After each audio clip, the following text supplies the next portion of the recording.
নমস্কার বন্ধুরা, আশা করছি সকলে অনেক ভালো আছো। আমার কুকিং চ্যানেলে তোমাদের সকলকে স্বাগত।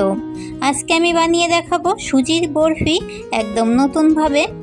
রেসিপিটি বানানোর জন্য মিষ্টির জন্য এখানে প্রথমেই নিয়ে নিয়েছি চিনি। মিষ্টির জন্য শুধুমাত্র চিনিরই ব্যবহার করব। এইদিকে দুধ নিয়েছি, আমুলের গুঁড়ো দুধটাকে হালকা উষ্ণ গরম জলে গুলিয়ে নিয়েছি। এইদিকে নিয়েছি লবণ, এলাচ আর একটা তেজপাতা। সুজির বরফিটা বানানোর জন্য কড়াইতে দিয়ে দিচ্ছি ঘি। ঘিটাকে ভালো করে গরম করে নিয়ে হালকা আঁচে এবারে সুজিগুলোকে ভেজে নেব।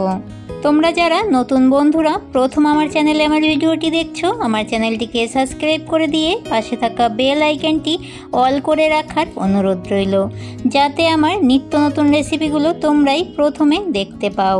সুজিগুলোকে 2 মিনিট মতো হালকা আঁচে নাড়াচাড়া করে ভেজে নিয়েছি। এবারে অল্প অল্প করে দুধ দিয়ে সুজিটাকে রান্না করে নেব।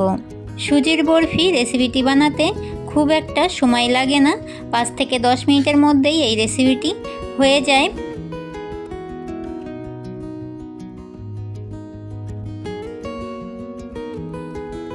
দুধ দিয়ে সুজিটাকে 1 মিনিট মতো রান্না করে নিয়েছি।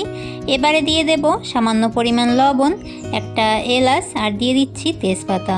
মিষ্টির জন্য দিয়ে দেব চিনি। তোমরা যারা যেরকম মিষ্টি খেতে পছন্দ করো সেই রকম চিনিটা ব্যবহার করবে। সুজির বরফি বানানোর জন্য আমি এইখানে একটা ছোট সাইজের বাটি মেপে 1 বাটি মতো সুজি নিয়েছি, আর সেই বাটিটা মেপেই 1 বাটি মতো চিনি ব্যবহার করেছি। যতটা পরিমাণ সুজি নেবে ততটা পরিমাণ চিনি দিলে মিষ্টিটা একদম ঠিকঠাক হবে।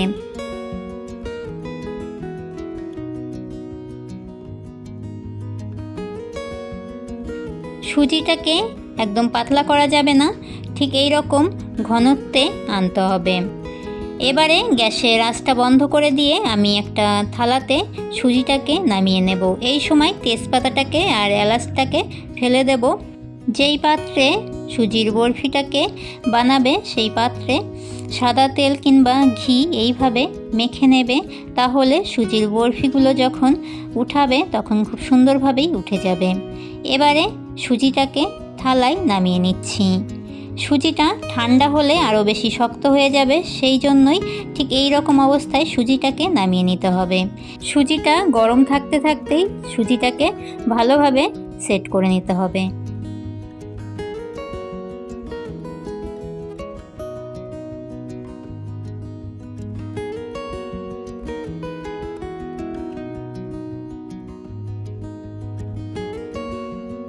হাতের সাহায্যে যখন সুজিটাকে সেট করবে, হাতে একটুখানি ঘি মেখে নেবে, তাহলে সুজিটা সেট করতে খুব সুবিধা হবে।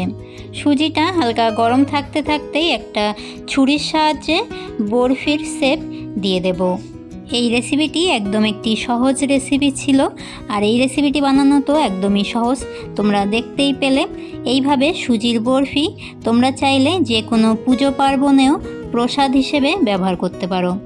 আমার এই রেসিপিটি ফলো করে তোমরাও বাড়িতে এইভাবে সুজির বরফি বানাবে, আর আমাকে অবশ্যই কমেন্ট করে জানাবে রেসিপিটি তোমাদের কাছে কেমন লেগেছে। সুজিগুলোকে বরফির শেপ দিয়ে দিয়েছি। একেবারে যখন ঠান্ডা হয়ে যাবে তখন তোমাদেরকে তুলে দেখিয়ে দিচ্ছি। এখন সুজিটা একেবারেই ঠান্ডা হয়ে গেছে। সাইডেরগুলোকে আমি বাদ দিয়ে দিচ্ছি। মাঝখানে যেইগুলো বরফির শেপ দিয়ে দিয়েছি সেইগুলোকে আমি তুলে তোমাদেরকে একটা দেখিয়ে দিচ্ছি। ঘি দেওয়াতে সুজির বরফিগুলো কত সুন্দরভাবে উঠে আসছে। আজকের মতো এতটাই। আবারও দেখা হবে নতুন একটি রেসিপির সাথে আগামী দিন। তোমরা সকলে অনেক অনেক ভালো থাকবে। সকলকে জানাই টাটা।